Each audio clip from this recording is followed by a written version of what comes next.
if Mick is out of touch, then we, you know, if Gumby is gone, we can't do anything. So we just said, I'm telling you what, Fleetwood Mac as a whole said, Christine, myself, Lindsay, we all said, well, this is a serious break.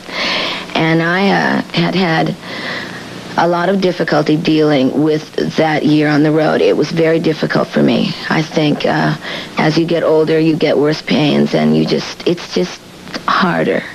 These physical pains or mental as well?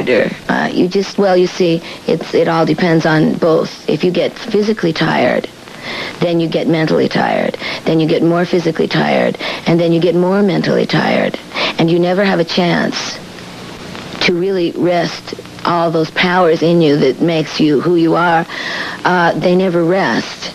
So pretty soon you are really going on what I sort of call automatic pilot, which has little to do with you. It's sort of a way to get through it all, and you do it. But it isn't.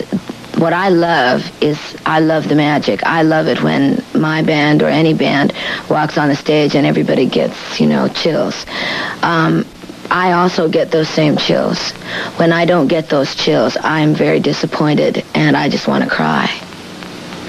So when I came off the road last year, I was so tired and so out of touch with everything in my life, my friends, my family, that I thought it's time to begin again here now. At this point, it's time for you, Stevie, to decide if you can go ahead and keep writing those songs and do all of this without this built-in family that has been surrounding you and holding you and supporting you for all these years, And I met someone whose name is Jimmy Iovine, who produces Tom Petty. I met them both the same day, and I love Tom Petty's stuff. I'm an avid Tom Petty fan. I'd probably be a Tom Petty groupie if I wasn't in a rock and roll band.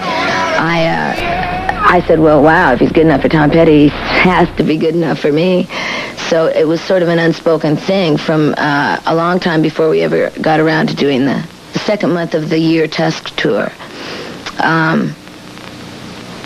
He said, if you want to do an album, I know that you're really used to being this like the midnight cat queen that comes in whenever you feel like it, and you bring your satchel of all the things you do, your books, and and you completely wreck the studio. And he said, this is not how we're going to do this album. In the first place, you've only got 3 months. And in the second place, I don't want to waste my time with, a cartoon. And he was telling you, you want to do this seriously. He was saying, this is not big rock and roll. This is something you have never done before. You are not a proven solo artist in any way, shape, or form. You have been protected like the little baby egg, for 7 years. This is something that you have to do alone, Stevie. And if you want to do this, then I have to know that you are going to be very, very strong and very disciplined. And if you don't want to do that, if you want to be recording like you've always recorded and take months and months and months, then find somebody else, because I cannot work that way. And nobody had ever looked at me and said, I'm leaving, basically. I don't need to go through this with you. And, I just went, wow, I guess he doesn't think I'm really that big of a deal. He's threatening me to leave, and we haven't even started the album yet. So I really took a couple of deep breaths and said, this is what I wanted my whole life, was to do this album. I wanted to do a few of my songs that I loved for all the people in the world that I love. He gave me the chance, and he was telling me right there that if I didn't want to really, really be a soldier, that he didn't want to do this with me. And I believed him. Were you scared at that point? I was absolutely scared to death, because I didn't really know whether or not I would be able to conform to this new disciplinary way of life. Not 50 people at the studio every night. All of my girlfriends were not welcome. All of my friends, were not welcome.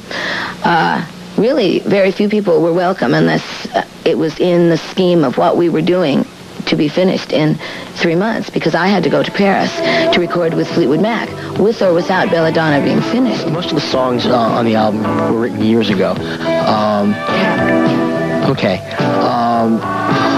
In that whole sense of getting out from that family and going out on your own, during the years as those songs were being written, did you give them to the group to possibly record with the group, or absolutely?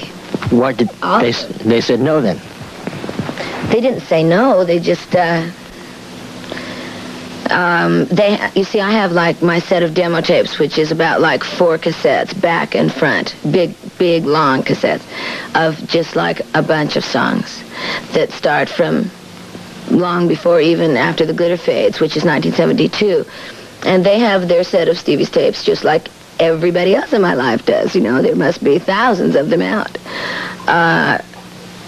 They were absolutely welcome to anything that I wrote, except I would say Belladonna and Edge of 17, because they were written, Belladonna was written to be the meaningful word of this album, and I couldn't give them that. I would give them anything, but I couldn't give Fleetwood Mac Belladonna. Let me ask you about that name. And we think of, most of us think of Belladonna and think of this drug that'll kill you. What is it to you? That's everybody that talks to me about it has a different way of putting it. You just put it in a very different way than anybody else has ever put it. I do my best. I can see that. And the woman was so tired that the woman could have really disappeared. And I don't mean die or anything. I just mean withered away out of this whole thing because it was just too difficult for me. I never thought that my face would become thin. I have a lot of trouble losing weight as it is. And I became thin. And I became unhappy. And all the wonderful things that money could buy cannot change the way you feel inside when you're by yourself in a hotel room at night. The saving grace is that Sarah was recorded and Dreams was recorded and Goldust Woman, the songs that are such a part of my life that I love. The saving grace is that my music is a cross. The reason for Belladonna was to get a little bit more of that out because I could have the space, the room to put a few more things. I'm not a pushy person. You know, I wish there was a way I didn't ever have to tell people that I'm even bummed because I can't show them everything that I write, because I write for you. I write for everyone that listens to me. I don't write for me. I write because somebody is telling me to say some of these things. And when I can't get them out to people, it breaks my heart because they sit in a file cabinet. That's why I did Belladonna.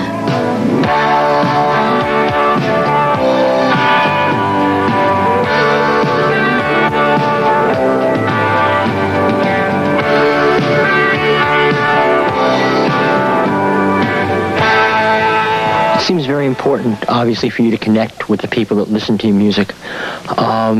Yet you haven't actually toured to promote this album. Is there any specific reason why you haven't gone out? Well, that takes time, and I have to wait for the musicians because they're all like committed for the rest of their lives, and strangely enough, everybody has their price, but these musicians are very honorable. So if I want them, then I have to wait until they can go. We may be able to go and do a few shows here and there in a couple months. That's what I'd like to do. I'd just like to go and sing these songs a few times for somebody.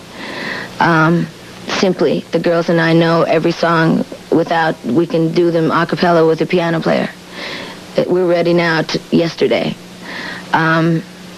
It'll be difficult to put like a big thing together right now because I have to go back into recording with Fleetwood Mac, and it's getting to be winter, and it's cold. It's too cold to go back to the cold places, and I'd feel like I was really cheating everybody if I just toured where the sun was shining. It'd be great in Southern California. It would be great here, but I would love to do that. And as soon as we can, when it fits into the scheme of everything, I will.